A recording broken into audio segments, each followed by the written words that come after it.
Hello दोस्तों, मेरा नाम है प्रिंस तिर्की। सो दोस्तों, आज का टॉपिक है calisthenic skill to learn in one day. Calisthenic की ऐसी कौन सी स्किल्स है जो हम घर पर रहकर एक दिन में ही सीख सकते हैं। सो दोस्तों, ज़्यादा देरी ना करते हुए चलिए वीडियो में आगे मिलते हैं। वीडियो में आगे बढ़ने से पहले दोस्तों, मैं आपको एक बात बोलना चाहूँगा। मैं ये जितनी भी स्किल्स बताने वाला हूँ, ये सारी स्किल्स उन्हीं के लिए एप्लीकेबल है जिनका बैकग्राउंड पहले से ही किसी फिजिकल एक्टिविटी में या किसी स्पोर्ट्स में रहा है। तो ये सारी स्किल्स उनके लिए तो बहुत इजी हो सकती है, लेकिन अगर आपका बैकग्राउंड अगर किसी फिजिकल एक्टिविटी या किसी स्पोर्ट्स में आपका नहीं रहा है आपका बैकग्राउंड, तो ये सारी स्किल्स आपके लिए थोड़ी मुश्किल हो सकती है। इसलिए आप सबसे पहले पुशअप्स, इन्वर्टेड रोज, स्क्वाट्स, चिनअप्स, इन सब को आप मास्टर करिए। उसके बाद आप इन स्किल्स पर आइए और इन स्किल्स को सीखिए। सबसे पहले सीखेंगे हम दोस्तों टक प्लांच। टक प्लांच के लिए दोस्तों आपको क्या करना है कि आपको अपने हाथ को अपने हाथ के फिंगर्स को आप बाहर की तरफ इस तरीके से प्लेस करना है। इस तरीके से प्लेस करना अवॉइड करें दोस्तों, क्योंकि इस तरीके से प्लेस करने में हमको अपने एल्बोज को स्ट्रेट रखने में प्रॉब्लम आता है जब हम टक प्लांच को अप्लाई करते हैं। इसलिए आप इस तरीके से हाथ को प्लेस करें ताकि आप आगे वाले ग्रिप को भी आप मैनेज कर सकें, और जब पीछे गिरे तो उस वाले ग्रिप को भी आप मैनेज कर सकें। उसके बाद और इसमें हमारे एल्बोज बिल्कुल स्ट्रेट रहते हैं। उसके बाद जब आप आगे ड्रॉप करेंगे बॉडी को, तो आपको ध्यान रखना है कि आपका चेस्ट इनसाइड रहे, इस तरीके से प्रोट्रैक्शन में रहे, रिट्रैक्शन में ना रहे, प्रोट्रैक्शन में रहे, इस तरीके से। उसके बाद आपको कुछ भी नहीं करना, बिल्कुल सिंपल आपको धीरे धीरे आगे बॉडी को ड्रॉप करना है और लेग्स को हटा देना इस तरीके से। और ये हो गया टक प्लांच।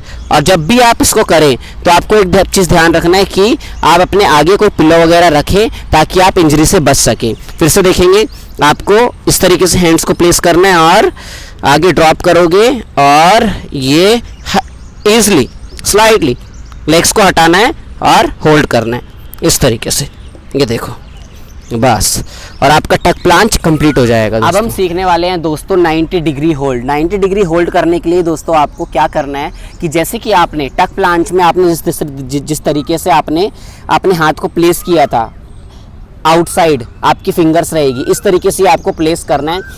टक प्लांच कह रहा हूँ, एल्बो 90 डिग्री होल्ड और एल्बो प्लैंक दोनों सिमिलर ही दिखता है दोस्तों, लेकिन बस में एक मेजर डिफरेंस क्या है दोस्तों कि 90 डिग्री होल्ड में आपके जो एल्बोज है वो आपके विंग्स के साथ चिपके होते हैं, और आपका जो एल्बो प्लैंक होता है उसमें आपके एल्बोज आपके रिब्स के नीचे होते हैं। तो दोस्तों इसलिए जब हम 90 डिग्री होल्ड करते हैं तो उसमें हमको ज़्यादा पावर की ज़रूरत होती है और उसमें हमारी ज़्यादा स्ट्रेंथ यूज़ होता है। तो आपको दोस्तों इसी तरीके से हैंड को प्लेस करना है और अपने एल्बोस को बिल्कुल भी ऐसा नहीं करना है कि हम एल्बोस को आउटसाइड ऐसे खोलेंगे। इसको बिल्कुल अपने एल्बोस को अपने विंग्स के साथ चिपका के रखना है और स्लाइटली ऐसे आगे डाउन होकर इस पोजीशन में आकर उसके बाद अब आपको यहाँ से थोड़ा सा लेग्स को ऊपर उठाना है, ये इस तरीके से,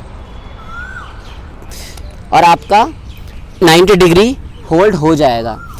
क्या ध्यान रखना है दोस्तों कि जब भी आप ऐसे हैंड्स को प्लेस करोगे, जब आप 90 डिग्री में जाओगे तो आपका हाथ पीछे की तरफ ऐसे टर्न होगा बैलेंस बनाने के लिए, तो उसको टर्न होने देना है और ताकि आप बैलेंस अच्छे से बना पाओ। आपकी फिंगर ऐसे टर्न होगी, देखोगे, एक बार फिर से करता हूँ मैं। ये देखो, यहाँ पर आप आए, इस पोजीशन में आपने होल्ड किया, उसके बाद स्लाइटली देखो इस तरीके से होल्ड, आप ऐसे होल्ड करेंगे। इसमें काफ़ी पावर चाहिए होगा दोस्तों, इसलिए अगर आप जब टक प्लांच करें तो टक प्लांच आप ज़्यादा से ज़्यादा करें ताकि आपकी विंग्स की मसल्स और आपका लेग्स आपकी स्ट्रांग हो पाए, ताकि आप ये वाली स्किल को अप्लाई अच्छे से कर पाओ। दोस्तों हमारी थर्ड कैलिस्थेनिक स्किल है क्रो पोज। क्रो पोज कैसे करें दोस्तों? क्रो पोज को मैंने इसलिए भी ऐड किया है क्योंकि ये हैंडस्टैंड का एक छोटा सा प्रोग्रेशन भी है।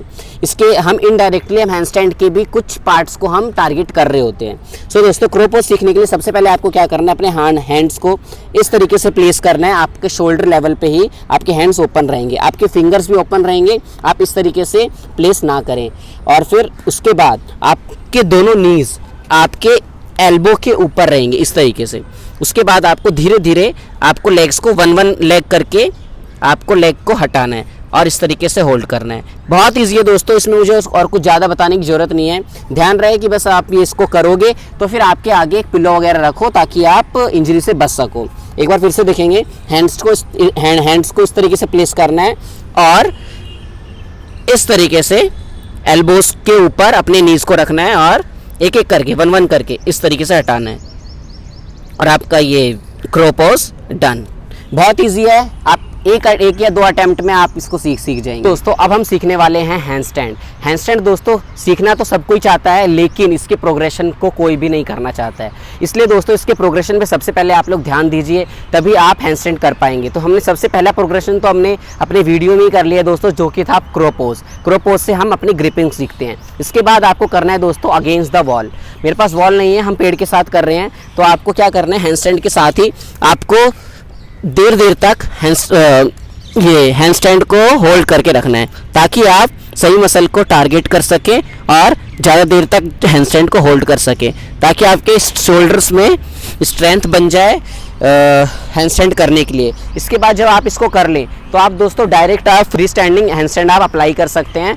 कैसे करोगे, आपको क्या करना है, आपको बिल्कुल यहाँ से शुरू नहीं करना दोस्तों, इस तरीके से आप फ्लोर के बिल्कुल पास रहें, ताकि आप क्या नाम है जब किक करें तो फिर आप आगे की तरफ गिरे ना, क्योंकि आप इतनी दूर से जब फोर्स लगाते हैं तो आप ज़्यादा चांसेस रहता है कि आप आगे की साइड गिर जाते हैं। तो इसलिए आप कोशिश करें कि आप फ्लोर के पास रहें, उसके बाद आप इस तरीके से किक करें और हैंडस्टैंड को होल्ड करें। स्टार्टिंग में आप जब भी आप आगे गिरे तो आप वॉकिंग कर सकते हैं इस तरीके से, जैसे मैं पीछे गिर रहा हूँ तो मैं पीछे वॉक कर रहा हूँ, और अगर मैं आगे की तरफ जा रहा हूँ तो मैं आगे वॉक कर रहा हूँ, इस तरीके से, है ना। उसके बाद आप धीरे धीरे आप इसको क्या नाम है बिल्कुल स्टिल हैंडस्टैंड होल्ड कर सकते हैं। बोले तो आपको बिल्कुल भी नहीं हिलना है और हैंडस्टैंड होल्ड करना है इस तरीके से, ये इस तरीके से। अब मैं क्या यूज़ कर रहा हूँ दोस्तों, अपनी ग्रिपिंग यूज़ कर रहा था कि जब मैं आगे गिर रहा था तो फिर मैं अपने ग्रिप को यूज़ कर रहा था। तो आपको इस तरीके से हैंडस्टैंड को भी कंप्लीट कर लेना है। अब हम सीखने वाले हैं हमारी 5th skill, L set. L set दोस्तों करने के लिए आपको क्या करना है, आपको फ्लोर पे आना है और आपको हैंड्स को सेम अपने शोल्डर लेवल जितना प्लेस करना है, इस तरीके से आप प्लेस करेंगे। आप स्टार्टिंग में क्या करना है दोस्तों कि आपने पूरे बॉडी से चिपका के रखना है अपने हैंड्स को। अगर आप फर्स्ट टाइम कर रहे हैं तो पूरे बॉडी से चिपका के रखो और लेग स्ट्रेट करके एल सेट नहीं करना आपको। स्टार्टिंग में आप लेग्स बेंड करके इस तरीके से होल्ड करो। देखो दोस्तों, इसको भी करने से आपके कोर में पावर लग रहा है। आप जब ये एल सेट कर रहे हो टक बैंड वाला, तो इसमें भी करने से आपके हाथ आर्म्स की स्ट्रेंथ बढ़ रही है और आपका कोर भी एंगेज हो रहा है और इसमें भी स्ट्रेंथ आ रहा है। तो दोस्तों ये आप जितनी देर होल्ड करोगे तो आप अपने एल सेट के लिए प्रिपेयर होते जाओगे। उसके बाद दोस्तों धीरे धीरे आपको थोड़ा थोड़ा लेग स्ट्रेट करना है। अब आप इतना लेग स्ट्रेट करके फिर आप एल होल्ड कर सकते हो इस तरीके से, ये। उसके बाद आप फुल लेग को स्ट्रेट करके इस तरीके से एल होल्ड कर सकते हो। इससे भी इजी दोस्तों और क्या हो सकता है कि आप किसी एलिवेटेड जगह पर करें जहां पर एल सेट करना और इजी हो जाता है। जैसे कि आप 2 चेयर ले सकते हो, उसके ऊपर आप एल सेट होल्ड करोगे तो वो भी आपके लिए सही है। आप वहां पर भी करोगे तो आप एल सेट को प्रिपेयर कर रहे होगे।